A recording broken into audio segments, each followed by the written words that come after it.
আসসালামু আলাইকুম আমার বাগানি ভাই বোনেরা। আজকে যারা নতুন বাগান করেন তাদের জন্য আসলে একটা উপকারী ভিডিও নিয়ে চলে আসলাম।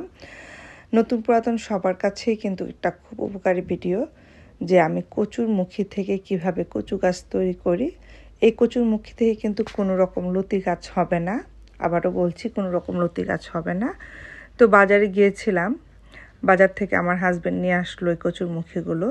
আমি শুধু আপনাদের সাথে ভিডিও করার জন্য দেখাচ্ছি।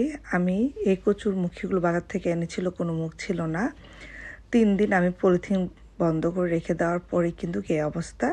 কচুগুলো কেনার সময় যদি মুখ দেখে কেনা হয় তাহলে কিন্তু 3 দিনে উঠে যায়। আর যদি মুখ না থাকে, মন খারাপ করার কিছু নেই, তখন এক একটা কচু ছড়া থেকে 3 দিক 4 দিক থেকে কিন্তু নতুন করে মুখ বের হয়।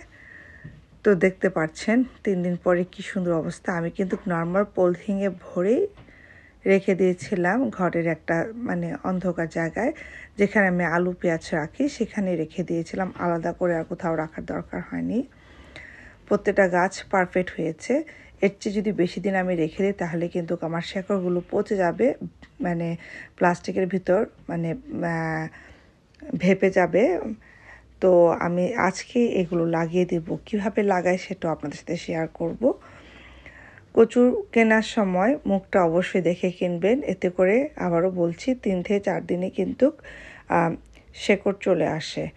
আর যদি মুখটা নাও থাকে, মন খারাপ করার কিছু নেই, তখন হয়তো 5 থেকে 7 দিন লাগবে পাশ থেকে আমার অঙ্কুরগুলো বের হওয়ার জন্য। দেখতে পাচ্ছেন প্রত্যেকটা যে কয়েকটা ছিল, তো আমার লতি কচু আছে গাছ, সেখান থেকেও আমি কচু শাক খেতে পারি।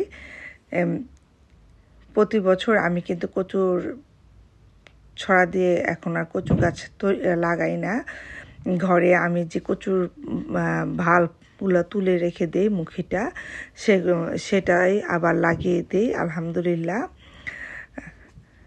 আপনারাও সেটা করতে পারেন। আমার একটা ভিডিও আছে গত বছরের, যে কিভাবে আমি কচু ছড়া রেখে দিয়েছিলাম, সেটা দিয়ে কিভাবে করছি আমি পয়েন্ট করছি। দেখেন, যদি মুখটা না থাকে, এই কচু ছড়া থেকে 3 জায়গা থেকে কিন্তু নতুন অঙ্কুর হবে। আমি আরেকটা দেখাচ্ছি। দেখেন, এইখানে একটা পয়েন্ট, এখানে একটা পয়েন্ট। আপনি ইজিলি বুঝবেন যদি মুখটা না থাকে তাহলে কোন কোন জায়গা থেকে 3 থেকে 4টা জায়গা দিয়ে কিন্তু নতুন বের হবে। গাছ কিন্তু তখন আরও বেশি ঝোপালো হবে। তো হচ্ছে আমার কচু ছড়া। এগুলোকে আমি আর রাখবো না। এগুলো যদি আমি বাহিরে এইভাবে রেখে দিই, আমার শেকড়টা শুকিয়ে যাবে, ড্রাই হয়ে যাবে।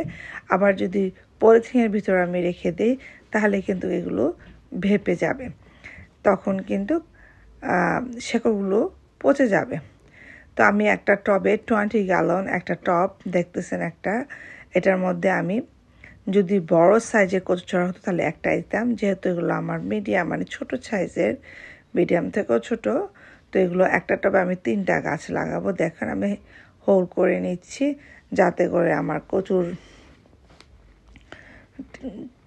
কচুটাতে আঘাত প্রেশার না দিয়ে ঢুকায়। তো কিভাবে, অনেকে জিজ্ঞেস করে যে কচুর গাছটা আমি লাগাবো কতটুকু বের করে রাখবো, হাফ বের করে রাখবো কিনা, না পুরোটাই শেকড়টা ঢেকে দিতে হবে, কারণ শেকড়টাই মাটির সাথে যাবে, গাছটা বড় হতে সাহায্য করবে, স্ট্রংভাবে বড় হতে সাহায্য করবে।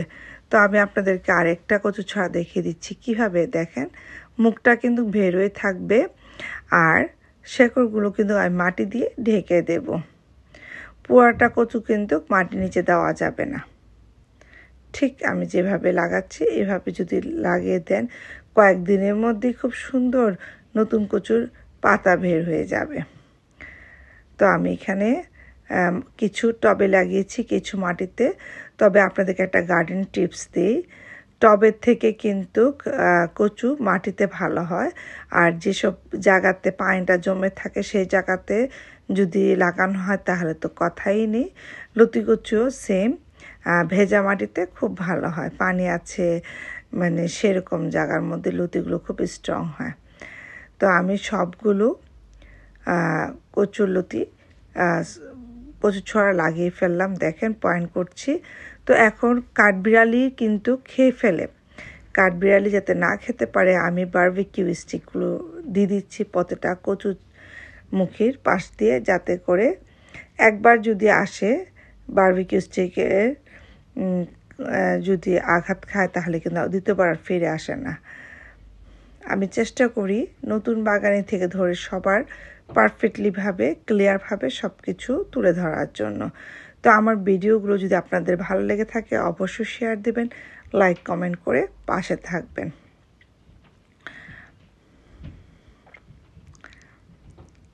প্রত্যেকটাই কচু ছড়ার পাশে কিন্তু আমি স্টিক দিয়ে দিচ্ছি, এক থেকে একাধিক স্টিক আপনি দিতে পারবেন। তো আশা করি আমি প্রত্যেকটার পাশে একটা করে রেখেছি, এতে আমার কাজ হবে। আবারও সবাইকে ধন্যবাদ।